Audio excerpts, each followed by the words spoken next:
YouTube.com/Tim Westwood TV. Tim Westwood TV up at Capital XTRA Fuse ODG, man. Come on, Tim. Bless salute you, man. Bless us, but thank you, man. We first hung out at a crib session for Tim Westwood TV back in 2012. That was crazy, yeah. And you now she's showing love from early. From day. And that was pre Azonto. Yeah, you know what I mean? Yeah, so it was pre a lot of things, man. But yeah, man, pre-charting. Yeah, pre-success, pre-antenna. Yeah. Do you know what I mean? So definitely blessed to have linked you there early, man. And thank you. And you must be very proud to see how. Oh my gosh, you have no idea.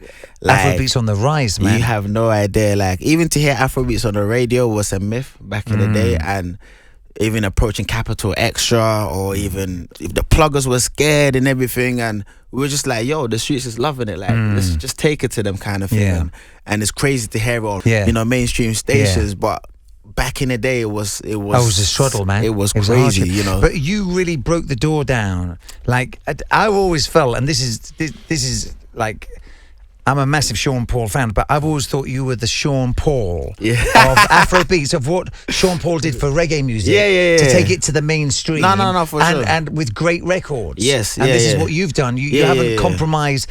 You haven't made like pop music out of Afrobeats. You've come with the real music and the success. You've opened the doors for everyone. That's thank you for that comparison, man.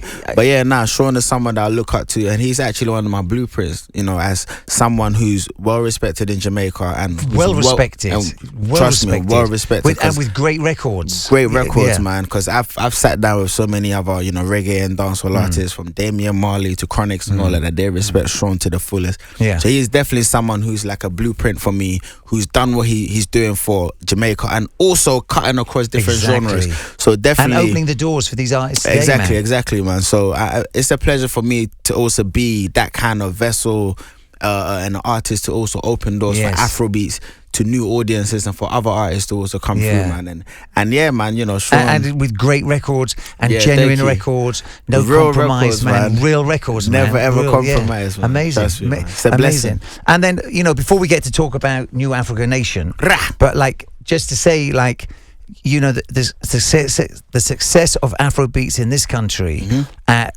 which is now worldwide. Like, it's a worldwide movement. Taking over America now. It's crazy. Well. It's doing a madness in America right now. But like, we've also got over here what we call Afro wave or Afro swing, and that, you know, and that's come from like the UK. African artists making great music, man. 100%. That UK sound. And to be honest, like, I'm not surprised that it's happening. I've always been experimenting with the Afro sound. So even for the first album, I did Antenna, which was like Afro dance, and then I did £1,000,000 Girl, which is Afro bashment. Exactly. She So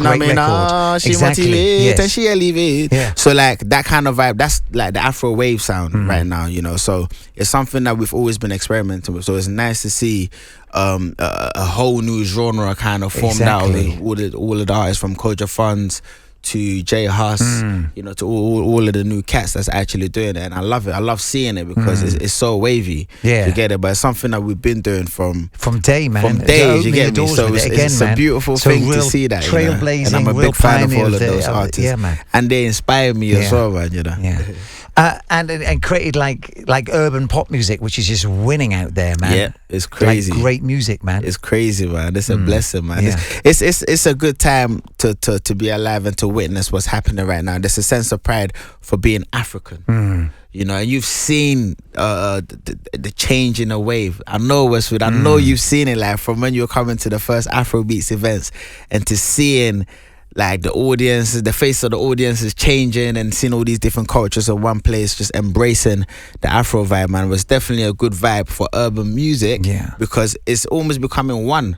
Like, it's hard to even tell what's what you call Afrobeats, because it's just all got the Afro vibe. Even Dappy, you hear Dappy on the song, and it's like an Afro wave. You get me? Like, and it's a beautiful thing.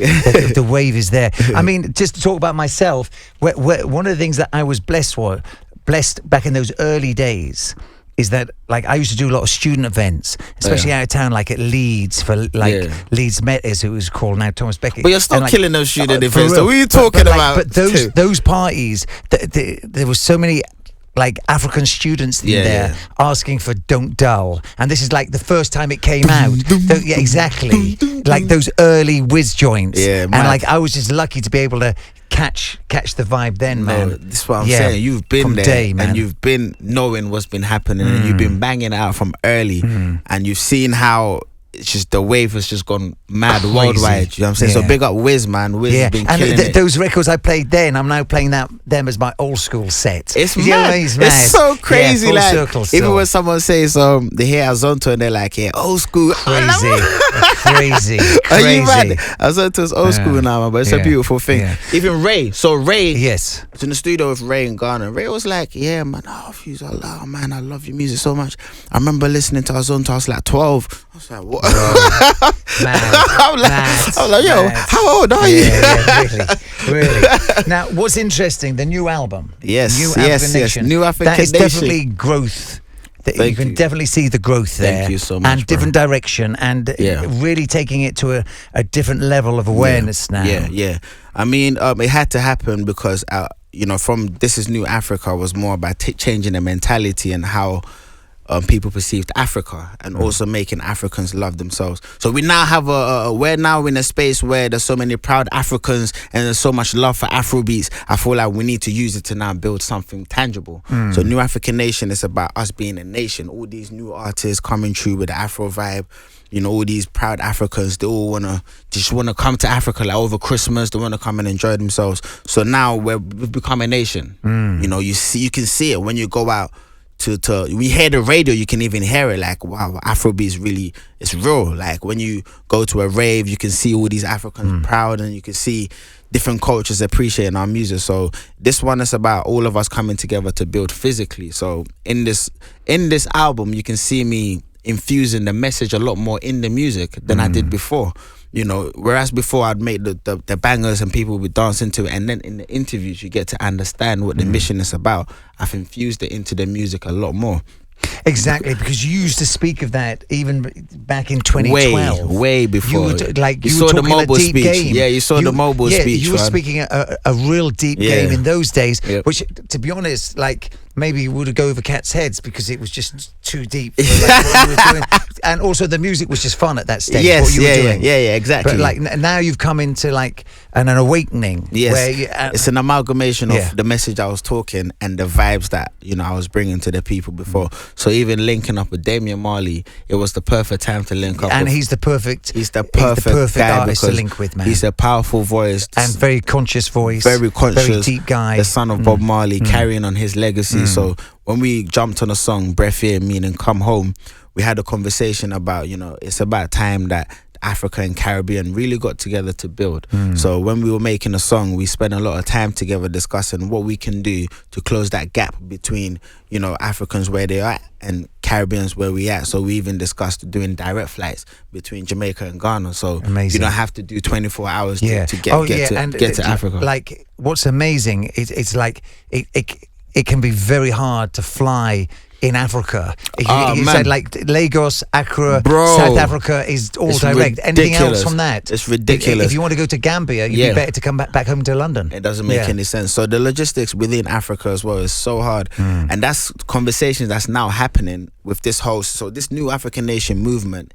It sparks up all these conversations. We did a conference in Ghana, and one of the main issues was the fact that Africans can't even travel Africa to enjoy Africa and spend time in these African countries. Whereas in London, you can go Amsterdam in 30 minutes. You can go Paris. You can go Amsterdam and it's like you haven't even, like, it's the same time. You land at the same time. You can go Paris in like 30 minutes. Italy, Germany, all these places. But that logistics, it's not really. But try to go Accra to Gambia. It's ridiculous. You can't do it. So that's what we're discussing about having more planes, because back in the day, and this is what I love about this album, it's taught me so much about the improvement that we need as Africans. Because yes, we're proud to be Africans, and yes, I'm promoting Africa as a positive place, but there's still so many things to work on. Haile Selassie had so many planes for the leaders of these African countries to to have access to flying so they can meet up and discuss and see how they can better the continent. But we've lost most of these planes, so it's like it's so hard traveling, like you said, from Accra to Gambia. It's like, or Accra to Zimbabwe.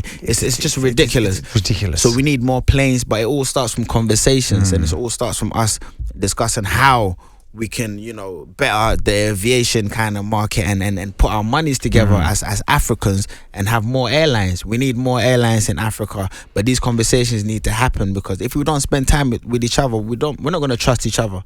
And for us to do business, there needs to be trust amongst each other. So that's something that we're also discussing, more planes for us so we can travel across and spend time in Africa so we can do business with each other. Because right now, an African is less likely to actually do business with another African because we don't spend time with each other. And I'm talking about black people in general, because we're all Africans, and you know, we're all comfortable giving money to other cultures. I think it takes about maybe 7 minutes for the money to leave the black community. Oh, you're in a heartbeat. It's gone. Just like that. It literally is something like 7 minutes. But then there's some other nationalities that where it stays like there for months. It takes months. The Jewish will community stay within that community, bouncing around. And that's because we don't trust each other. And the reason why we don't trust each other is because we don't spend time with each other. And also a question of ownership as well. I mean, it's about us loving ourselves, self-love, loving each other, and knowing, valuing yourself to know that you can value your brother as well. But it goes way deep. And when you hear the album, you hear me touching on those kind of issues. There's a song called Quality on there that talks about it. There's a song called Attention. There's a song called Asemaba that discuss all these things. And usually if you ODG don't talk about those kind of things in the songs. But I felt like this needs to happen for this album. And then after that, anything goes. What would you mean by anything goes after that? I said we're going to turn up some more. Definitely. We're going to turn up some more. Hopefully the next album was celebrating the unity. Yes. Because this album, I'm really promoting unity and us developing trust and working with each other. So hopefully in the next album we're celebrating. Yes, there's a couple bangers that make you want to move. There has to be. No, there has to be. Do you know what I'm saying? It's just me. Like whenever you're around me, it's just good vibes all around. So there's definitely that on the album. But I feel like this one is a lot more serious than any other project it really I've ever felt done. like that. And like when you had the album launch, it was interesting. Like, you know, there was a lot of speaking about the tracks, so people could understand that. Yeah, there was a lot of serious play. Shout out to Akala, he was there. Yeah, big up who was your man on stage as well? Shaka. Yeah, Shaka people, Boss was there, man. Yeah, man. And me and Shaka, we've been working a lot lately. We were building a school we're refurbishing a school in Jamaica, and we're building a secondary school in Ghana. Wow. So the idea is to twin these schools so that the kids can start interacting with each other from early. So we're basically doing what should have been done a long time ago. Caribbeans interacting with Africans from early, so then we don't grow up thinking that we're different. So if they start interacting from early, they can grow up to spend time with each other. They can grow up to learn from each other and work with each other. And that's why we're trying to get the direct flights. Yeah. So that way they can just travel to each other. Travel to each other, and it goes a long way in the long run in terms of, you know, us doing business with each other. And then NewAfricanNation.com with the clothes. Oh, clothes are crazy. Clothes are beautiful. If you go to NewAfricanNation.com, you see all the merchandise, the clothes, and you see the dolls. The dolls, like you see the Nana dolls. Like really a beautiful thing, man. Nah, it's like crazy. Really we sold about between December and January, we sold 10,000 dolls, which was crazy, bro. So the demand is there. Yeah, it shows the need. Yeah, the demand is there. You don't want, a beautiful black baby Debbie just playing with a white doll, it's man. Funny, when Giggs came to the album listening, he was like, "What, fam? I went into my daughter's bedroom and I saw the Nana doll. I'm like, yeah. He goes, what? That's yours, yeah? I'm like, yeah. He's like, nah, fam. Like, I respect that, and it's nice to see that someone like Giggs can, he's proud of the fact that his daughter's got that. Do you get me? And him congratulating me and saying we should keep it out because it's very much needed. Yeah. Do you know what I'm saying? So like your stall at the album launch was selling out, man, of the accessories and everything. Even from crazy. Cushions down, man. Everything was moving. It's blessed, man. It's a blessing, man. It's a blessing to know that there's actually a demand, for these products, and it's a miracle why it didn't exist before, but so we're here now. What is really like the main message of New African Nation then? The main message of New African Nation is providing the lifestyle for the new Africans. So you see how hip hop was. So hip hop had they had the music, of course, came with the dance, with the b-boy, came with the food. They'll be talking about fried chicken and all of that. The whole cultural thing. Exactly. It came with the women, the way they were dressed or whatever. It came with the fashion. It's the same with culture, the new African nation. It's a lifestyle. You know, it's we're provided the needs for the lifestyle. We have the dolls, you know, the African dolls. We have the clothing line, you know, it's got the African print. You saw the cushions and all of that. It's just providing a lifestyle for the new African, thinking different, you know, we love ourselves. We embrace each other. We fight and protect each other. We're building our own schools. So even with the schools, it's teaching the young people and the kids the right way in terms of history, teaching the history the right way. Because growing up in London, you know, our history was more taught from a slavery perspective. Absolutely, white history. So exactly. Terrible. So it's about teaching them and making them understand that your history starts from royalty. Exactly. You know, and just making them, just teaching them from a self-love perspective, because I feel like the syllabus as it is right now worldwide is not really taught from a self-love perspective that benefits black people. You know, so that's what New African Nation is about. It's about, you know, representing every single platform, but from a self-love perspective. You know, we even have our own shea butter, you know, because of all the bleaching stuff that's been happening. There's bleaching billboards in Ghana and all these countries in Africa, and we had to especially in Jamaica, especially exactly. In Jamaica. You know, we had to get some of these billboards taken out from Nivea and all of those people, because they were promoting all these bleaching billboards. So New African Nation is about us giving products that's from a self-love perspective. You know, the products that we're giving you will help you be yourself, be who you are, you know, and that's where it's at. And I always compare it to hip-hop, because I felt like hip-hop had a whole nation behind it that embraced its culture. And to me, that's what Afrobeats is. You know, we embrace our culture. That's what New African Nation is. We have to have our own schools to teach the kids our own way. We have to have our own, you know, the way we dress, our own food. We have our own food, our own restaurants and everything. So I'm really excited. It's still a baby, exactly. You know, but you can see, you could tangibly see what's happening. You know, it's a beautiful thing, and I think it's definitely needed in this time that we're living in. No, it is. This diverse time, man. It's definitely it's a beautiful time. You know, you definitely need these pro-love messages. Yeah, 100%. Now, the T.I.N.A Fest looked the craziest thing ever. Now the stage was in the round. Yeah, it was the stage was in the round. A round pavilion. It was a round stage. Oh man, it was like a crowning glory moment. I mean, was beautiful. Like, let's not get me wrong. Accra at Christmas is one of the most turned up, lit places in the world. It's the more littiest. Lit than being back home, more lit than being in Miami or Vegas. It doesn't matter where you are. Atlanta. Christmas in Accra is the best thing ever. Yeah. Everybody's there.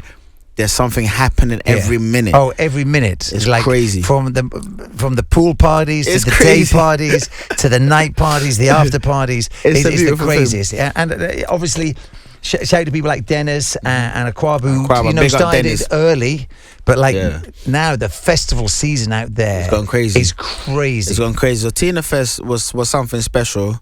Because as you said, like Ghana's always lit over Christmas, but what was lit? Extra, what was extra special about this one? Yeah, it's like extra lit. Oh my gosh, there's so many like American celebrities there. So many, you know. And then your festival brought every artist in town. So that one right there was special, and we were all excited. Myself, you know, Skepta, Bizzle, Stefflon Don, Kojafon, Sneakbo, mad. Like we were all around, and it felt like, because usually the only time that you'd see us around the show like that would be like a Wireless or like a festival in Napa or Dubai. Yeah. So for us to actually be in the motherland, be in Ghana doing a show together, and it's something that we did ourselves. And a home, and something you did yourself. It was, we were all excited. We couldn't believe this was happening. And Skepta was like, yo, bro, like, this is it, man. We can do this, you know, like he wants to start buying lands and properties in Africa because he just feels at home. You know, he just feels at home. Everybody looks like him. He's performing in front of his people. There's so much love,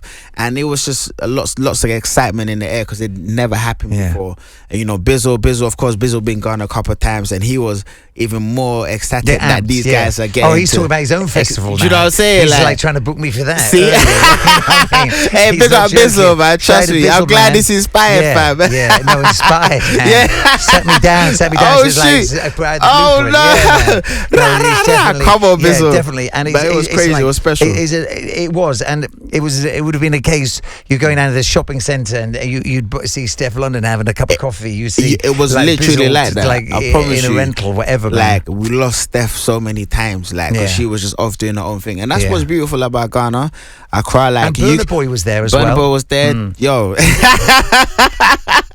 Oh, Burna Boy was there. Yeah. It's got to and start Steph was there, man. Yeah, there was. You know, Accra is a very romantic city, man. No. Accra is very romantic. It is. I had to see Steph would actually sneak out to even see Burna.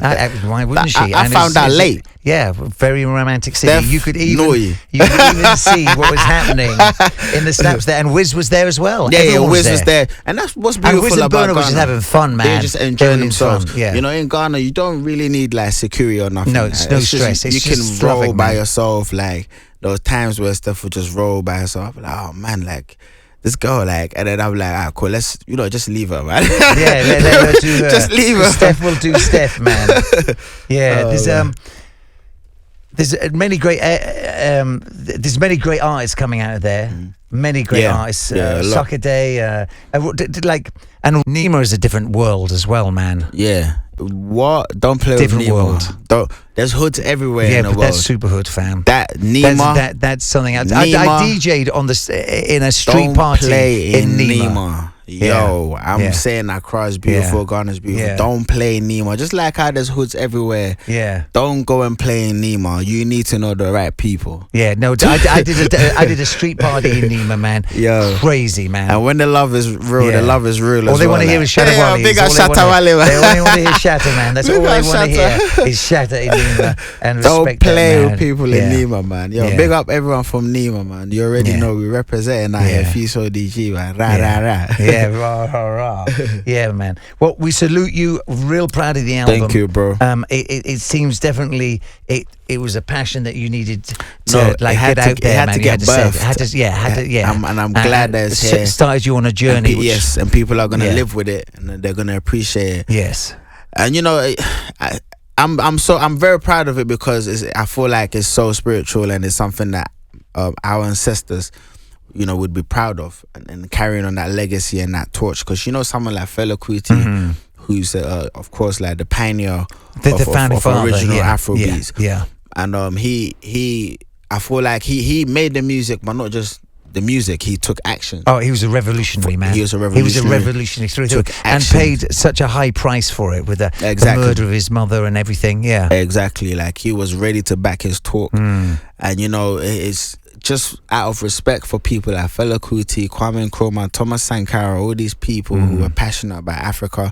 We have to carry on that legacy, and especially for me as an artist, being blessed with the success in Afrobeats. Yes, I felt like it was my responsibility because to take on that baton and carry on that legacy, because I'm in a very comfortable place where I can actually fight for my people. So I'm really excited for this part of the journey. And like I said, man, the music is forever. We're always vibing, always catching good vibes. After this album, there's more music coming, and you're going to see more vibes, more great vibes. But for now, let's just continue to build. And if you've got this voice, you wanted to use it, and rightfully so. And it's a voice that you've been saying since early days, man. Every day, man. I've been repping from early, and you guys see me on whatever channel that I'm on. I'm always talking about this is new Africa, and not being happy with how Africa was portrayed in the media, and the fact that we need to tell our own story. And now we're telling our own story, and people are seeing, and people are falling in love with Africa. They're coming to Ghana to spend time,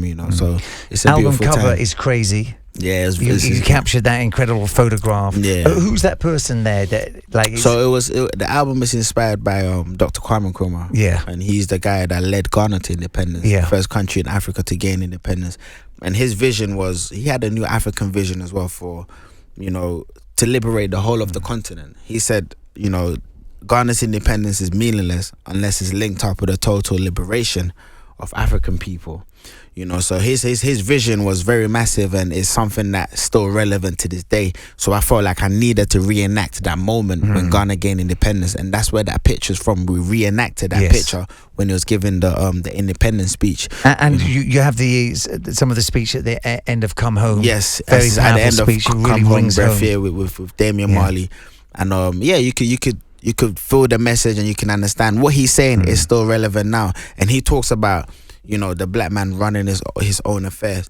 And for me, I can relate to it so much because of, you know, things like Band Aid, which I turned down Sir Bob Geldof when he offered for me to be on a Band Aid song alongside people like One Direction and Ed Sheeran and all these people.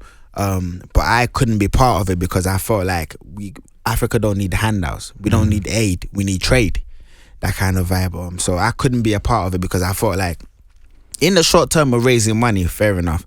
But in the long run, we're crippling the continent because nobody would want to go there. If they feel like it's a poverty-stricken place that just needs help, they would rather go to Vegas, they'd rather go to Dubai. But I've been in America and I've seen how much poverty is in America. But yet, America's not asking for anybody to donate £2 a month or $2 a month. So why is it that we have to do that for Africa? I think if we just treat Africa as a place where you can go and enjoy yourself, like how people are enjoying themselves, they can go and spend 10k a night. I've seen people in clubs in Ghana spending crazy. I've seen $1 million spent exactly. in Naira, So man. that's what we need. We need people to come and invest, not, you know, give us their £2 and move on with their life, because people go to Vegas and spend, you know, 20k a night as well. So why not the same for Ghana? Because if we now start branding Ghana as a place, or Africa as a place of poverty, nobody would want to come there in the long run, and we would suffer. Yes, we would raise money in the short term, but we would suffer in the long run. So it's about, you know, telling that narrative and telling a real story of Ghana being a place where you can come and invest, come and spend time, come and meet your partner. You can get married there, you can raise your family there, you can, you know, enjoy yourself, you know, because it's just as good as any other country across the world, you know. And I've traveled so many places. You've traveled so many places, and you've seen that Ghana is also a place where you can have just as good a time as you know, Miami. Do you get me? So, and that's where I stand at, you know. So yeah, man, it's a beautiful journey. One time I was involved in comic relief for, like, when I was doing Pimp My Rides. We did a Pimp My Ride edition for comic relief. Hey, what's you a legend, you know? Hey, what's you the Pimp My Ride, yeah, man. Are you mad, fam? But I'll tell you this, like, we went to, like, the comic relief launch, and they show these heartbreaking films of the suffering and the poverty and the malnutrition. And I spoke to the woman who was director on one of these films, and she said, you know, we're just sitting around waiting for a baby to die so we can go film it. And it's like, yeah, that's not what it's about, man. It's not. And it just shows, like, if you want to be quite cynical about it, that's far from cool, man. Waiting for these celebrities to tell, you know, to have their heartbreak experience. Yeah, it doesn't resonate good anymore. And that kind of storyline is it was happening back then, but now this is what I'm saying. We're at a stage where we have so much love for Africa that we can't turn our backs to those kind of storylines, because we know it's not the truth. We know people die everywhere. Babies die everywhere, not just in Africa. They die in the UK. They die, you know, but you don't wait for these tragedies to happen and then record it. You know, around the Band Aid time, it was the Ebola madness going on.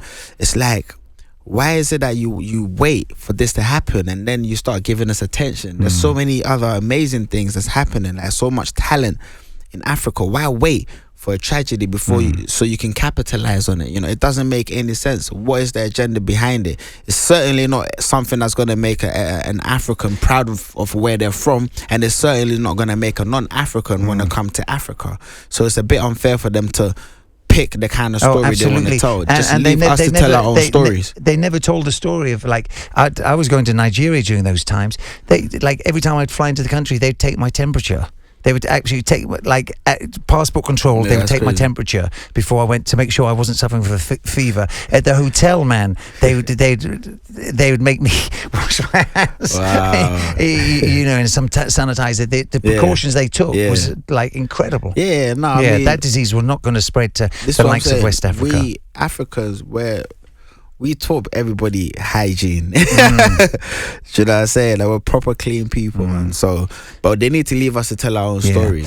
And Accra, compared to the rest, like you've got some of the most beautiful villages with real tradition. Yes, so real tradition. Kumasi's got like the proper traditional Ghana. Yeah, you need to come there. We have our king Otunfo, and he, wow, like they love him so much. Like he's probably the most respected man in Ghana, and the amount of gold and wealth that they have in Kumasi is ridiculous. Yeah.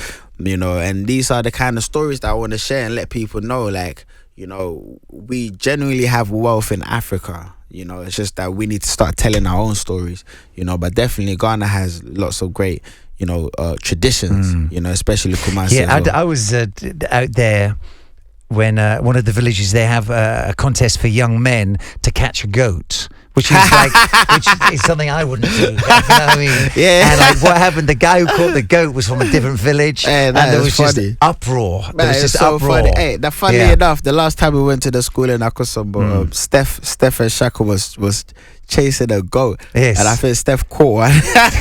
yo, I'm telling you, Stefflon could catch a goat. No. Yeah, seriously, she could catch a goat. I don't know what Westwood is talking about, man. Yeah, I wouldn't bother. I have to go hungry. Catch a goat, you know. Hey. Yeah. Steph, come and collect your man. Yeah. No, I just want to thank you for coming through. The album is spiritual. It's definitely next level, and it's what the time needs, man. Thank you so much. New African Nation, definitely the politics of New Africa. Thank you, man. Yo, Westwood, you've been supporting from early, and I appreciate you supporting us at this stage where we're building physically. And yeah, man, we're going to continue to grow on this journey. I'm going to see you in Ghana, man. Thank you. Come on, Tim Westwood TV. Come on.